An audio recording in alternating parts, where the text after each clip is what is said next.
Hello and welcome to Arise Africa on Africa Broadcasting Network. He's Timmy Akurene. And she is Chichi Nwagbo. Together we promise to make Arise Africa so exciting today because we have lots in store for you. Oh yeah, starting from African proverbs to the lifestyle segment. And also not forgetting the discussion part. We have a very interesting topic. I tell you won't want to miss it. And I love the verse part for today. Yes. Watch out for it. And finally we ice the cake, of course, with celebrity sport. One of the segments is going to be all about me. Yeah. And lest I forget, by the way, you look, wait, I need a French accent for this. You look British. Let me use British. You look amazing. Merci beaucoup. I like your yellow. It looks very good on you. Merci. Not kidding. Actually imported it from Senegal. Wow, that's lovely. I like yellow. Looks good. Anyway, if you're not going to compliment me, I know. Oh, you do look good. Oh, sorry. You know it's the woman who always takes the woman always like wants to hair. All right. But I'm not going to be selfish. You do look great as well. So, before we bore you with how we look, let's move straight into the African proverbs. We'll be right back in a moment. Stay tuned.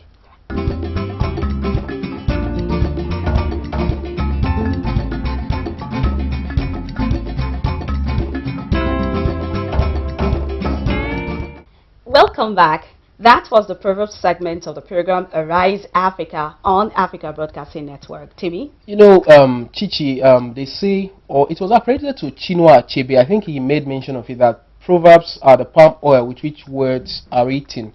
You know, Proverbs, they are so deep. Yeah. They carry meaning, and when you can really break into it and get the meaning, you can use it. It's really nice. African Proverbs are lovely. Oh, yes. Anyway, enough of the Proverbs. What do we have next? Well, up next we have the lifestyle segment of the program. And today we'll be taking you to Warri, Delta State of Nigeria. Yes. And today the International Gospel Center of the Word of Life Bible Church plays host to the Things of the Church. Enjoy this.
I will not say I do not appreciate your greetings, but this is no time for pleasantries. These times are tribulation times. These times are hard times in our land. I need a solution because I know you are are aware of what is going on in this land.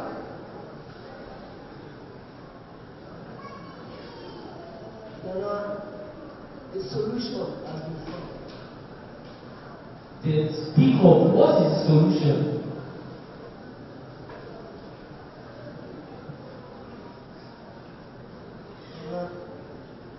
The solution.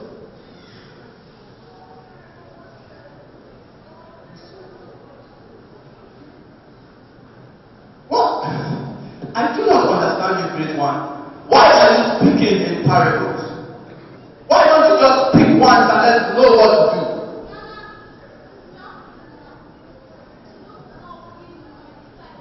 What is going on out there? What is going on out there? What for?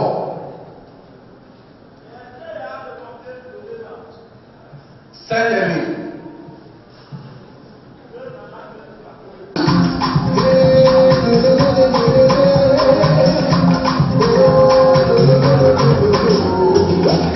Every night and day, we the hustle the streets, we the break together, making it cry away. If you make up too late, if you not come forget, see you the thank you that I power them all your way. I got the good hallelujah, I got the power hallelujah, I got the good hallelujah, I got my hallelujah.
Glad to have you back. If you just joined us, this is still Arise Africa. We just came back from the lifestyle segment where we took a look at the teenagers of Word of Life Bible Church, where they had their program Christmas in Africa. We saw dances, we saw music, and of course, their outfits, the dressing, comedy. The way they're looking. I just love, sometimes when you get to look at it, traditional dresses are really glamorous. I tell you, African style looks good. Oh, yes. And you know, even the Western world, they are beginning to embrace these fabrics, Ankara fabrics and what have you. But I think one do I call it a serious constraint when it comes to African dresses is, you know, like they're big, they're glamorous, you know, and then maybe you can all wear it to work. But I'm looking at a time where, or when rather, you could, you know, become flexible, traditional clothes to work. It's going to be part of our dress etiquette, actually. All right. Well, we'll be moving straight to our next segment. Walter is already on the street, and we're going to be talking to people about their language, their local dialect. We're going to find out how many people still speak their local dialect, if they can communicate in their local dialect. And from there, we'll be moving straight into the discussion we're going to be having with Madam Evelyn Fregene, who is going to be talking about, we're going to be discussing about the use of local dialect in modern families. I don't know if you can speak your local dialect. Of course I do. Maybe when we come back, we'll find out. Walter, right on the streets. We'll be back in a moment.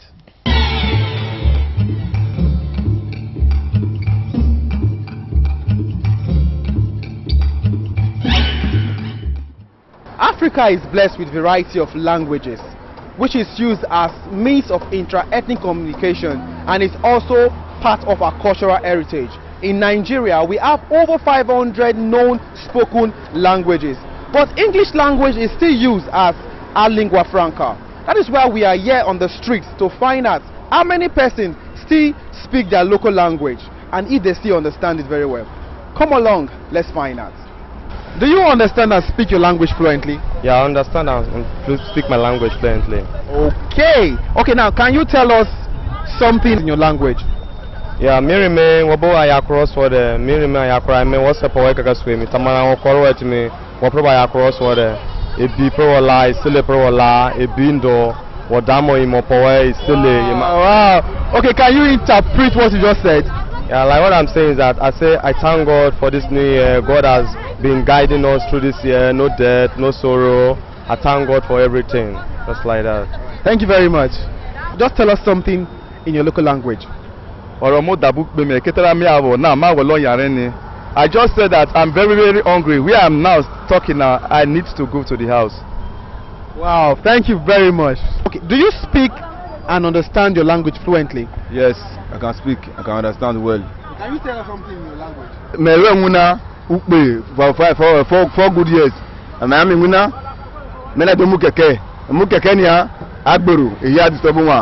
government find solution. What I'm talking about, say, I don't know my work for good 4 years. No work. I can't take work. I not before worry here. I'm from a data those states. That keke only use now. Agbero let us the rest. They may give us. May government try find solution to us. May they try for the matter. Thank you very much. Thank you. Do you understand and speak your language fluently? Very well. I'll say. Very well. Can you tell us where you are coming from and where you are going to and your best food in Chekiri? Okay. Well, Mori Plaza ni young bagbarun. So, but ja we monogba loli mi. Mo fẹ́ just gba kale eshunko. Then ba gbo for oje. Me ka gbo for oje se o. Mo fi owi se mi bi o ma se rusun. Yeah. Okay, I just said that I went to the plaza to do something and I'm going home right now in Ajamoga. And speaking of the food, I love beans, owo, and yam, I said.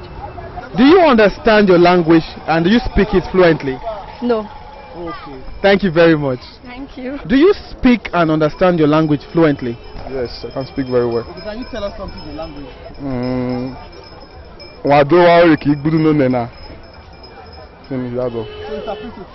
say you people are welcome to Igbudu market. Thank you very much.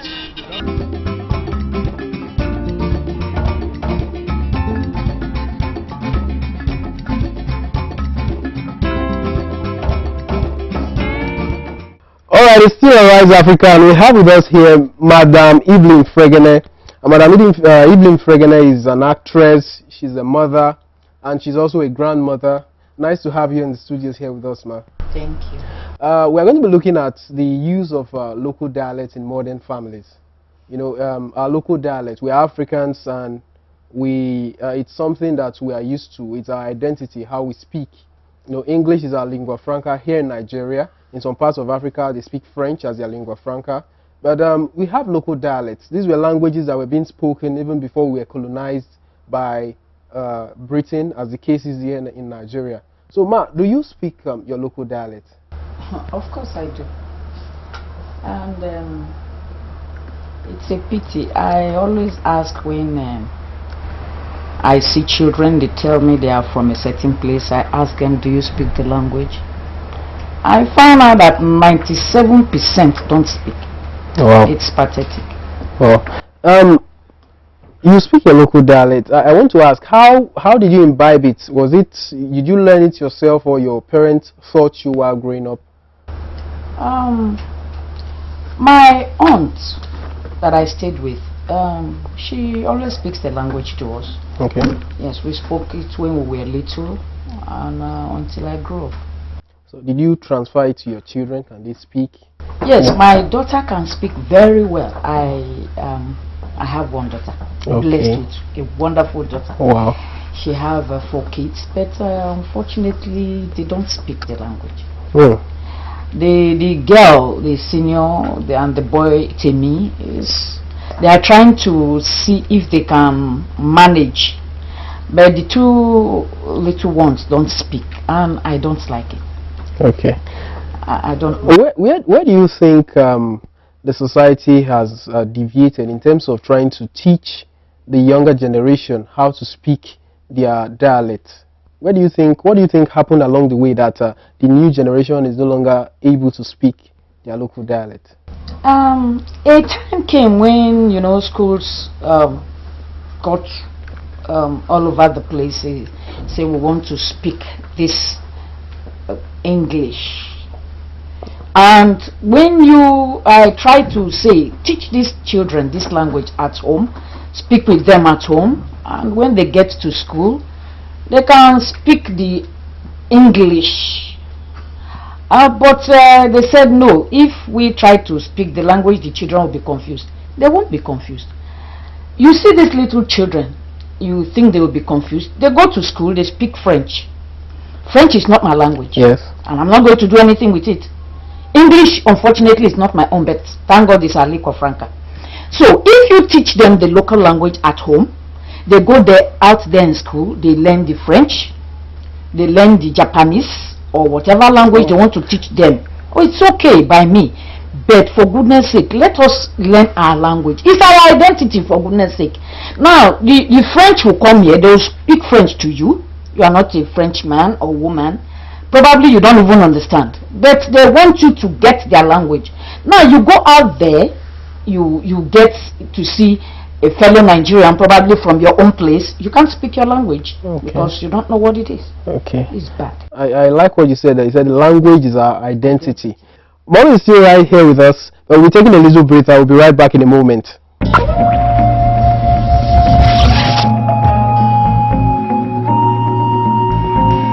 African Broadcasting Network. Glad to have you back. We still have Madam Evelyn Fregene here in the studio with us, and we are still talking about the use of our dialect, our local dialect, that is in modern families. And it's still Arise Africa. Hey, don't forget that. You've really talked on lots of the issues that have been bothering on this local dialect, speaking it at home. Now, there's something I would like to ask. Some people have this point of view that speaking local dialect has kind of polarized Nigeria, in the sense that, for instance, in this part of Nigeria, you have the Yorubas, the Igbos, that when you speak your local dialect, it brings disunity. The Igbo tends to want to segregate his or herself from the Yoruba. What do you think about that? I don't see anything bad if we try to identify ourselves speaking our local dialects. The Urobo man would see another Urobo man and speak Urobo. It does not do anything.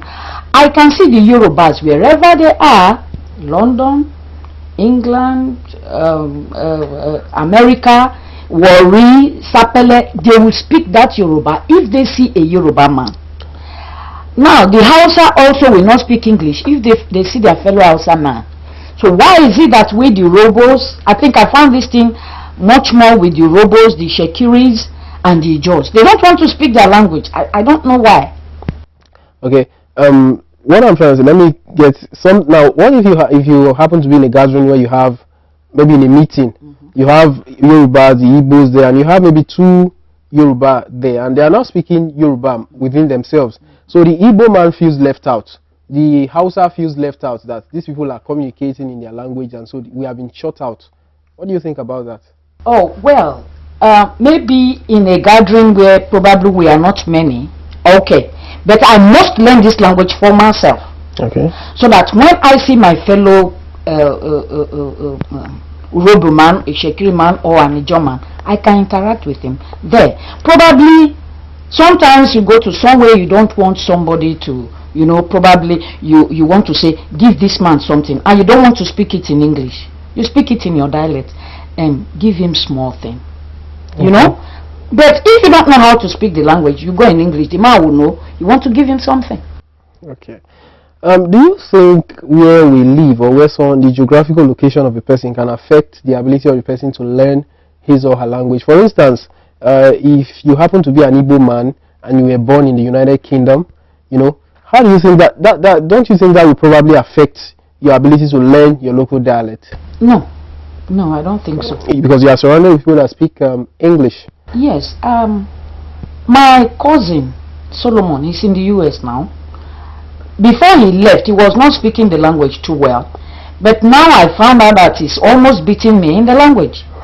He speaks it because, according to him, he said when they go to their own gathering, what they do is true that they write in English, but you have to interpret in perfect Urobo. Okay. Yes. So that it does not affect them in any way. First of all, you learn this thing for yourself here, so that when you travel and you see your fellow man, you speak with him. That is it. Okay. Even when you are in a gathering of everybody, it will not show. For example, you said maybe in a gathering the Igbo man or the tribe will be left out. No, I don't think so. I don't think so. You may not say everything, but one or two things you say in the language. Then you talk with your person. Because I personally, if I go to Yoruba land, they will be speaking Yoruba. They will not look at my face. Whether I understand or not, it's not their business. But now I am in my own place. I don't understand my language. So, it's bad for me. Okay. So, it's good that I learn this language. My children learn this language. If we go to the Yoruba land, we'll speak our language. Why they are speaking theirs? Okay. So, as we round off, Ma, how many languages do you understand? Okay. I speak Urobo. I speak Ishekiri. I speak Igbo. Wow, that's lovely. That's 3 languages. Yes. Plus English, of course. Plus English. That's lovely. Well, we've been talking to Mrs. Evelyn Fregene, and we've been talking about the use of local dialects in our modern families, and she has really, taken the topic in a perspective which I didn't even expect. But something is clear here, like Madam Evelyn Fregene said, our local dialect is our identity. As an African, definitely we have the lingua franca, but you should try to speak your local dialect. I'll be bringing Chichi back with me in the studios. I chased her out actually, but she'll be coming back right now. It's still Arise Africa. Don't go nowhere. We'll be right back.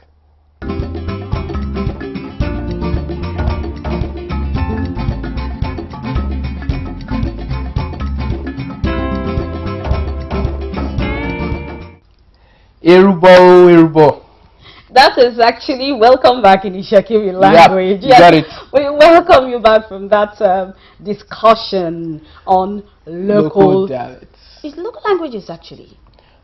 Local languages. Oh yes, local languages. I mean, this generation where there's so much emphasis on around Nigeria, a lot of places is pidgin, and then in some other places, it's like everybody wants their children to speak quaint English. I think that kind of stuff. We should embrace our local dialect or local language, as you say, because we don't want it to die out. We still come on. Our names are in our language, our dialects. Well, I think it's actually deeper than that, because our culture, our traditions, our beliefs.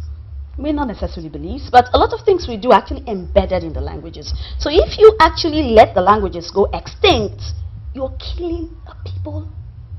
That's true. You know what it means? No identity Chichi, whatsoever. Let's move forward. Celebrity spot. Who do we have? Oh yes, on Celebrity Spot today we will be talking, we'll be beaming the lights on Lara Georges. That's a gospel artist that has made a difference in our generation from Ijaba Oru. I believe that's how you sound good. Lara George. Oh yes. So let's take you on a ride with Lara George. We'll be back in a moment.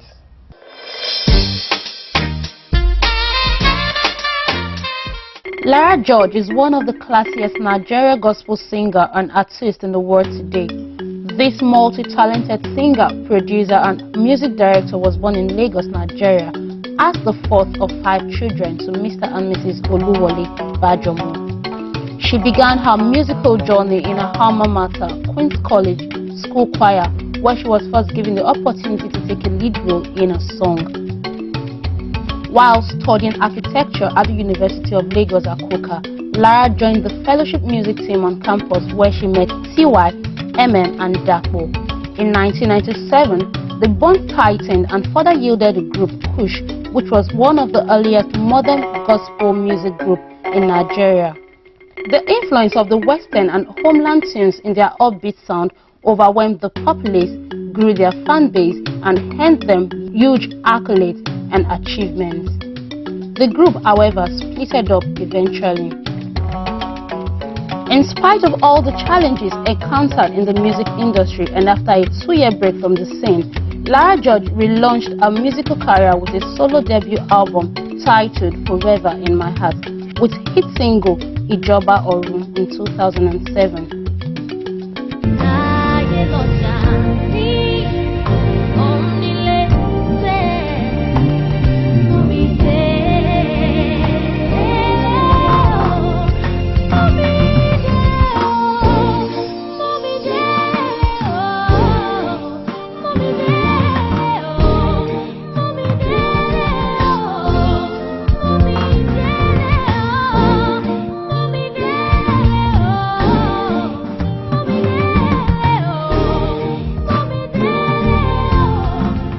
The much celebrated album earned Lara George several nominations and awards such as Voice of the Year 2008 in Nigeria Music Award, as well as Song of the Year and Female Artist of the Year in the Nigeria Gospel Music Award in 2009.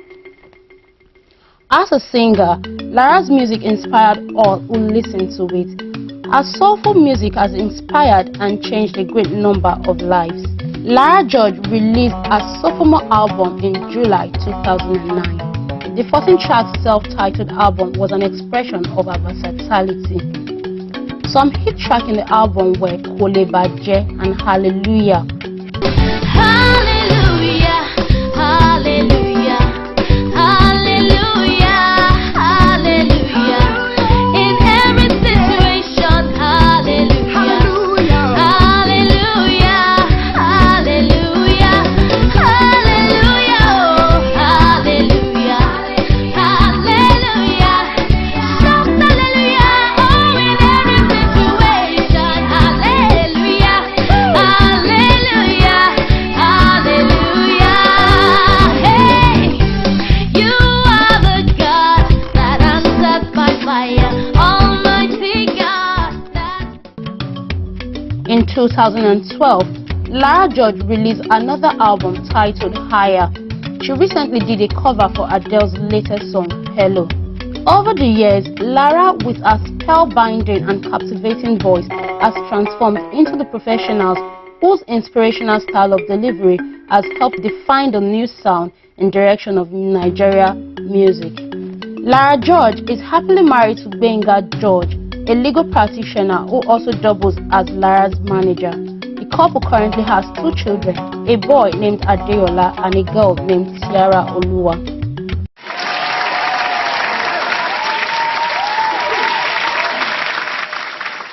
It's still Arise Africa, and yes, we are bringing it to a close. That was Lara George on Celebrity Sports.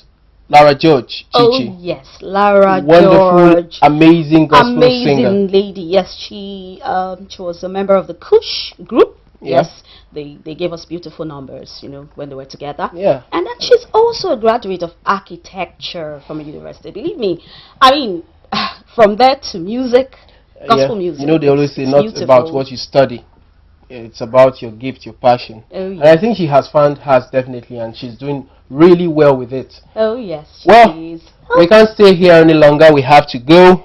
We thank you for having stayed with us from the beginning of the show to the end. But always remember to watch us every week. Yes, watch the Arise Africa show every week on Africa Broadcasting Network. And not forgetting to thank those who have made this possible, from the cameraman, Ima, and also our producer, Ilo, the editor, Fuma, and of course my man behind the camera. Don't ask me what he does, but he has some magic fingers. Timi Otikiri, wonderful. And Mine Orishemone also. We're saying thanks to everybody that has made this wonderful program. And do not forget to always follow us on Facebook, Twitter, and then on Instagram, and call us. There are numbers on the screen. Always keep in touch with us. And if you want to be part of Arise Africa, very easy. Just call us, okay? And we'll be right there to make sure you are part of Arise Africa. So officially, we have to say bye-bye.